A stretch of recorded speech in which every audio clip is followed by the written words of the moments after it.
This is Mark Hubbs with Arrows Gone Bullet Molds. Today we're going to be talking about the Smith Carbine. I'll give a little bit about its history, the ammo that it shot, and then we'll take it to the range to see how it does with the Arrows Gone Smith Carbine bullet. Stay with us and we'll go to the range soon.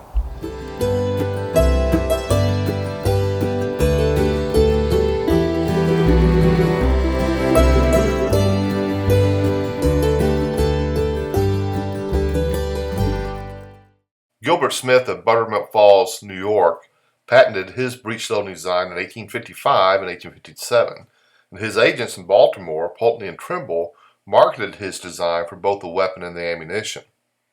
The Smith Carbine was one of several designs which used a separately primed cartridge. During the course of the war, over 30,000 Smiths were produced, making it the fourth most common carbine of the war behind the Spencer, Sharps, and Burnside's carbine. Early production guns had sling swivels, much like a musket, but complaints from the field resulted in the adaptation of the standard cavalry sling swivel arrangement, common on most carbines of the period. The reproductions today are made in both varieties, being called the artillery and the cavalry versions. But this is strictly a modern marketing nomenclature.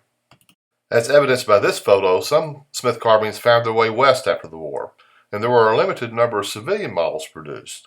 I spotted this one at a recent Civil War show, but after the war the design could not compete with the self-contained cartridge weapons being offered on the market, and Pulteney and Campbell soon ceased production. My Smith is a reproduction made by Pieta, but it was used for many years by a friend who did mounted cavalry living history. It has a lot of pommel wear and almost looks like an original. I had the barrel relined by Bobby Hoyt, and it's a very good shooter. I used it for several seasons in the North-South Skirmish Association. The carbine was 50 caliber, and several Smith bullet variants were used during the war, each with two broad bands. Most weighed in at about 360 grains. Early cartridges used a unique India rubber cartridge case. They were effective at sealing the chamber for gases, but were expensive to produce. And eventually a patent was issued to Pulteney for a new cartridge made of thin metal foil with a paper cover. Here you can see the base of the cartridge with the vent hole where the fire from the percussion cap can set off the charge of powder, which was usually around 45 to 50 grains. It proved effective, and the concept was also applied to Gallagher and Maynard carbine ammunition. In fact, all three of these new patent cartridges used the same bullet, which was originally designed for the Smith carbine. Before the war ended, the U.S. government produced or purchased almost 14 million Smith carbine cartridges. The patented ammo came in 10-round boxes, along with 12 percussion caps and a paper tube. Modern shooters have several options for cartridge cases, and most shoot a modern style bullet as seen in this photo. In fact, when I was shooting in the NSSA, most of my peers assumed that their multi-ring bullet was what was originally intended, and had never seen an original Smith bullet. That is one reason that I produced my bullet molds. I wanted a period correct bullet to go with my Smith. And modern shooters have the option of brass cases or black nylon, which are most common and replicate the original case very well. Here you see the Arrows Gone Smith bullets. They cast at 518 and weigh 364 grains. I sized mine to 515 to load them in the black cases. You could shoot them at the cast diameter of 518, but it may make the nylon cartridges harder to load into the chamber. I load mine with 30 grains of 2F powder for a target load. To load the Smith, it's a pretty simple operation. You'll notice a brass plunger inside the trigger guard. The soldier would press up on the plunger. That will open the spring clamp on the top. He'll reach into his cartridge box and retrieve a cartridge, place it into the chamber, close it, go to half cock, and then to the cap box where he'll pull out a percussion cap, place that onto the cap or the nipple, and it's ready to fire.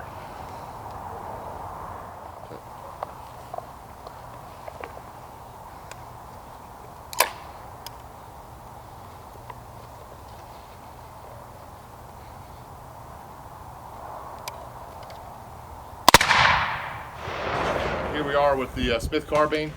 First time I've fired this weapon in 4 or 5 years, and the first time I've fired it with the new Arrows Gone Smith Carbine bullet. So I know others have tested it. Good luck. Not much of a shot. I'm more of a casual shooter, but we'll see what happens.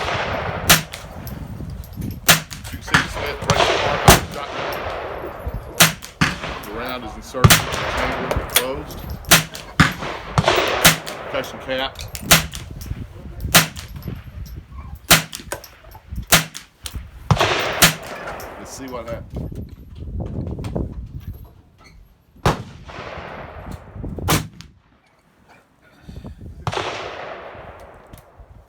We'll fire 3 shots and then see what the results are. I was shooting at 50 yards, but the range was so busy that day I could not get down to take a picture of the target before it was essentially shot to pieces. But I could tell that I was shooting high and to the right with that load. So I had to use Kentucky windows to adjust my point of aim, and you'll see that as I shoot the clay pigeons, the next shooting segment.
Can't hit those ones on the left side.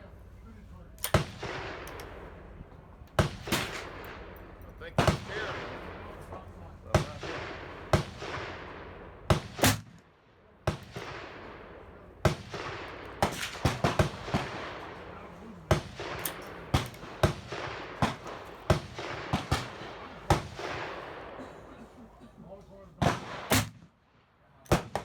Can't hit them. I don't know what it is. One more and I'll give them up.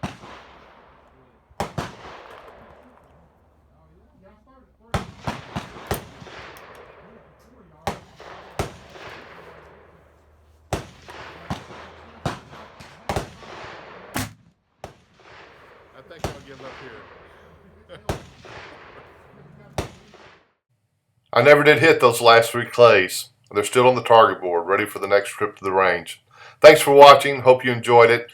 Please visit our website and you can learn more about our Smith bullet and the other bullets that we offer for Civil War era weapons. Thanks again.